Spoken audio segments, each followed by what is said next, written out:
প্রবল জনবিক্ষোভের মুখে হাসিনার পদত্যাগ নিয়ে প্রতিক্রিয়া জানিয়েছেন বিশ্ব নেতারা।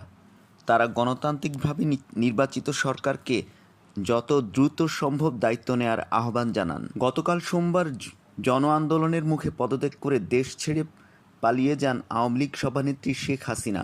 বর্তমানে তিনি দিল্লিতে অবস্থান করছেন। সেখান থেকে যুক্তরাজ্যে আশ্রয়ের জন্য আবেদন করেছেন। জাতিসংঘের মহাসচিব অ্যান্তোনিও গুতারেস প্রধানমন্ত্রী শেখ হাসিনার পদত্যাগ এবং একটি অন্তর্বর্তী সরকার গঠনসহ বাংলাদেশের উন্নয়ন ঘনিষ্ঠভাবে পর্যবেক্ষণ করছেন।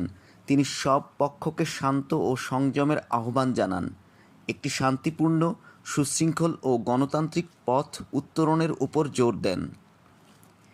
ইউরোপীয় ইউনিয়নের পররাষ্ট্রনীতি বিষয়ক প্রধান জোসেফ বোরেল বলেন, গণতান্ত্রিকভাবে নির্বাচিত সরকারের কাছে শান্তিপূর্ণ স্থানান্তর খুব গুরুত্বপূর্ণ। তিনি বলেন, মানবাধিকার লঙ্ঘনের ক্ষেত্রে জবাবদিহিতা অত্যন্ত গুরুত্বপূর্ণ। যাদের নির্বিচারে আটক করা হয়েছে তাদের অবিলম্বে মুক্তি দেওয়া উচিত। ব্রিটিশ প্রধানমন্ত্রী স্টারমারের প্রতিনিধি বলেন, সাম্প্রতিক সপ্তাহগুলোতে বাংলাদেশে যে সহিংসতা আমরা দেখেছি ও তা সাম্প্রতিক দিনগুলোতে বৃদ্ধি পেয়েছে, এতে আমরা গভীরভাবে উদ্বিগ্ন। শিক্ষার্থী, শিশু ও আইন প্রয়োগকারী কর্মকর্তাসহ সবার প্রাণহানির ঘটনা সম্পূর্ণ অগ্রহণযোগ্য বলেও মন্তব্য করেন তিনি আরও বলেন, আমরা আশা করি গণতন্ত্রের অস্তিত্ব নিশ্চিত করতে এবং বাংলাদেশের জনগণের শান্তি ও নিরাপত্তা নিশ্চিত করতে দ্রুত পদক্ষেপ নেওয়া হবে। মার্কিন পররাষ্ট্র দপ্তরের মুখপাত্র ম্যাথিউ মিলার বলেন, আমরা সব পক্ষকে সহিংসতা থেকে বিরত থাকার আহ্বান জানাচ্ছি। গত কয়েক সপ্তাহ অনেক প্রাণ ঝরেছে। আমরা সামনের দিনগুলোতে শান্তি ও সংযমের আহ্বান জানাচ্ছি। একটি অন্তর্বর্তীকালীন সরকার গঠনের ঘোষণাকে আমরা স্বাগত জানাই।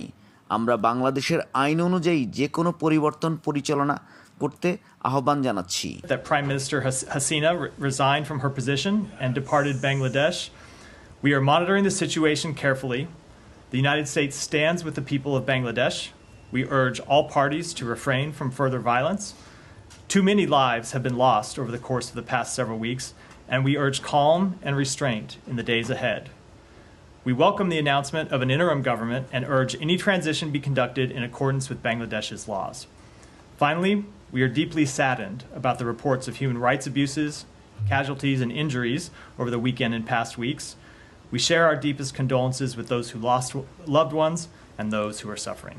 যুক্তরাষ্ট্রের সিনেট মেজরিটি লিডার চাক শুমার এক বিবৃতিতে বলেন, বৈধ প্রতিবাদের প্রতি প্রধানমন্ত্রী শেখ হাসিনার সহিংস প্রতিক্রিয়া তার নেতৃত্বের প্রতি মানুষের সমর্থন তুলে দিয়েছে। আমি সাহসী আন্দোলনকারীদের প্রশংসা করছি ও একই সাথে নিহতদের জন্য ন্যায় বিচারের দাবি জানাচ্ছি। সকলের অধিকারকে সম্মান করে এবং দ্রুত গণতান্ত্রিক নির্বাচন আয়োজন করে এমন একটি ভারসাম্যপূর্ণ অন্তর্বর্তীকালীন সরকার প্রতিষ্ঠা করা এই মুহূর্তে গুরুত্বপূর্ণ। জার্মান পররাষ্ট্র মন্ত্রণালয়ের একজন মুখপাত্র বাংলাদেশের চলমান ঘটনাবলীর বিষয়ে মন্তব্য করতে অস্বীকার করে বলেন, বাংলাদেশের গণতান্ত্রিক পথে এগিয়ে যাওয়া এখন গুরুত্বপূর্ণ বিষয়।